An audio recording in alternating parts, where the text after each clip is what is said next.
পিতা, পুত্র ও পবিত্র আত্মার নামে আমেন। খ্রিস্টদে আমার প্রিয়জনেরা, আমরা বড়দিনের উপলক্ষে এখন আছি। বড়দিন আমাদের কাছে চলে এসছে। বড়দিনের প্রস্তুতি আমরা করছি। বাহ্যিক আছে এবং আধ্যাত্মিক প্রস্তুতি আছে।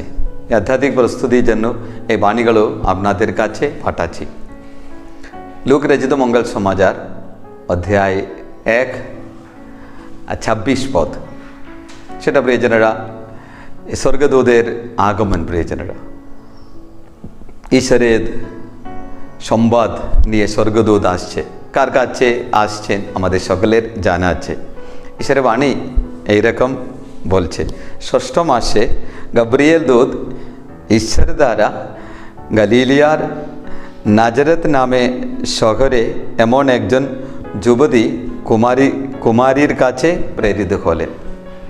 প্রভু যিশুর আগমনের শুরু ওখানে হচ্ছে। প্রিয়জনেরা, ঈশ্বর এক দূতকে, যার নাম আছে গাব্রিয়েল, সে গাব্রিয়েল দূতকে মারিয়ার কাছে পাঠাচ্ছে। তাহলে দূতের কাজ হচ্ছে প্রিয়জনেরা সেই সংবাদ জানানো।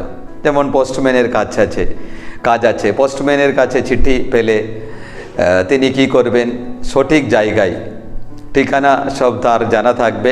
তাহলে একটা বাড়ি গিয়ে আগে তিনি ওই চিঠিগুলো দিত।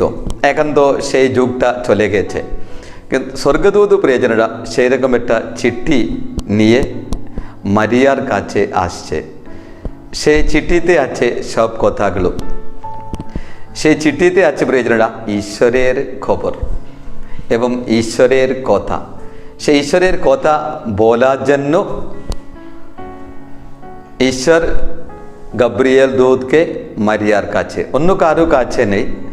তার মানে গাব্রিয়েল দূত যখন এসেছে, গাব্রিয়েল দূত জানেন সে মারিয়ার বাড়ি কোথায়, মারিয়া কোথায় থাকে, মারিয়া সম্বন্ধে খবর সব নিয়েছে। একদম সোজা মারিয়ার কাছে যাচ্ছে এবং মারিয়ার কাছে গিয়ে এই সমস্ত কথাগুলো মারিয়াকে জানিয়ে দেওয়া হচ্ছে।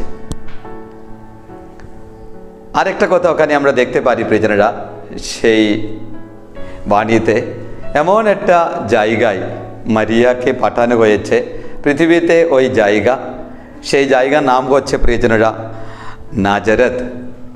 সেই নাজারেতের সম্বন্ধে ঈশ্বরের বাণীতে আমরা তারপরেও বিভিন্ন কথাগুলো দেখতে পারি। যখন প্রিয়জনেরা প্রভুর জন্ম হয়েছে, প্রভু তার প্রচারের কাজ শুরু করতে যাচ্ছেন। যেমন প্রিয়জনেরা দুজন শিষ্যরা তাকে অনুসরণ করলো। তারপরে প্রিয়জনেরা এমন একটা শিষ্যের কাছে এই নাজারেতের কথা জানানো হয়েছে। তখন সেই শিষ্য নাথানায়েল যখন রচিত মঙ্গল সমাজের অধ্যায় 1-এ একটা প্রশ্ন করেছে, নাজারেত থেকে কোনো ভালো কিছু আসতে পারে? প্রতিবাদ করে নাথানায়েল সেই কথা বলেছে। তাহলে নাজারেত সেই নাম, নাহলে সেই জায়গা প্রিয়জনেরা সেই নামের কোনো দাম ছিল না, নাহলে কোনো মূল্য ছিল না। তার জন্য প্রিয়জনেরা যিশুর পরিচয়ে পরে প্রিয়জনেরা সে নাজারেতে নামে হয়েছে।